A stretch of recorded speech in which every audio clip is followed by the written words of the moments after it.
A reminder, there is a Trump event in progress in Ohio. We're monitoring it for newsworthy moments. The important moments will air live right here, we guarantee it. But we've also promised to cover the aftermath of the debate last night. We just talked about Senator Kamala Harris. So far, she's gotten a free pass from the press on her presidential run. They want her to be the next president, so they are overlooking her background. She is a former prosecutor, as you know, but the press has let her rebrand as a crusader for prison reform. No one's called her on it until last night. Congresswoman Tulsi Gabbard of Hawaii definitely called her on it. Watch this. There are too many examples to cite, but she put over 1,500 people in jail for marijuana violations and then laughed about it when she was asked if she ever smoked marijuana. She blocked evidence.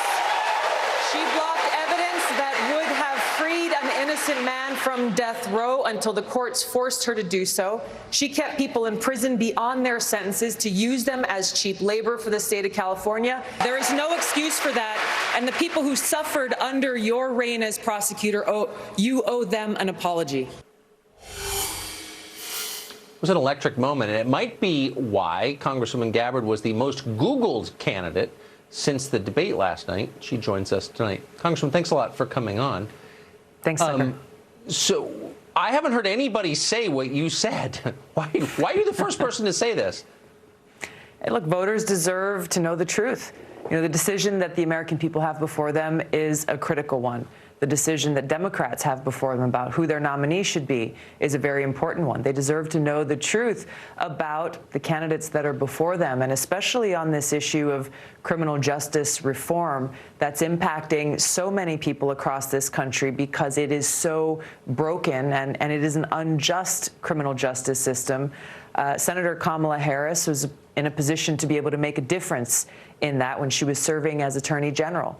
And as I pointed out last night, she did not fulfill that promise that she claims to have, which is to be a champion for the people, be a champion for the oppressed. In fact, she did the exact opposite. She made decisions that ended up hurting people, that ended up hurting minorities, hurting poor people in the state of California, which is concerning to me for someone who wants to be the president of the United States and frankly, who's claiming to be a prosecutor president. So I think this is a really interesting debate. This topic deserves a real debate. You have a perspective. She's got a perspective. You know, let's hear them both. She would not engage with you. And that's what I found contemptible but also fascinating. Rather than rebut what you said, she dismissed you, and her spokesman later dismissed you even more savagely as a Putin apologist. What do you make of that? You know, a couple of things. First of all, what I was sharing was not a matter of opinion. These are widely reported facts and reports about her tenure as Attorney General in California, her career as a prosecutor. And we're not talking about something that happened, you know, 30 years ago or 50 years ago. These are things that she did in her last job, just before she was elected as U.S. Senator, and she should be held to account for them. She's claimed to be very proud of this record, so answer for it. The voters deserve to know. But you're right.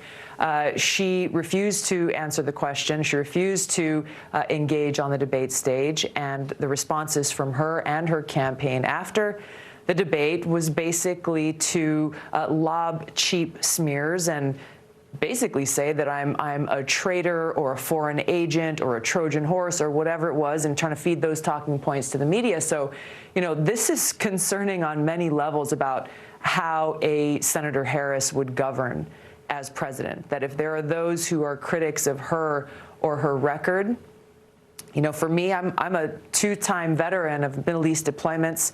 I'm a soldier, currently still serving in the Army. I'm a sitting member of Congress, and she's smearing me in this way. Imagine what she would do to anyone else. You know, as president. I think it's a fair point. That's a fair point. It's the first refuge of the contemptible, I think. What did you think of CNN's debate, the way they ran it? Were you satisfied with it? I think it had a little more decorum than we saw in the first debate.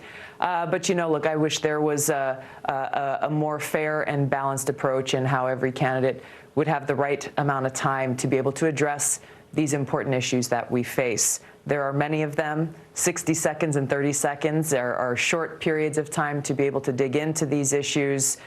So this is where I'm looking forward to being able to continue to build the support for our campaign, to make it to the qualifications for the next debates in September and October.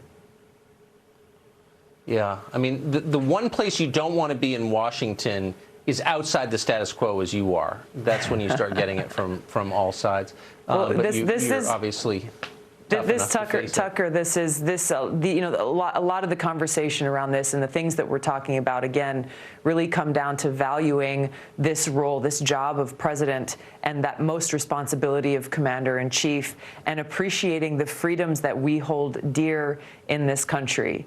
You know, if I have the honor and privilege of serving as president, I can guarantee you that if there are critics to my record or people who disagree with my policies, I'm not going to label them as foreign agents or traitors. Having this vigorous debate is a part of who we are as a country.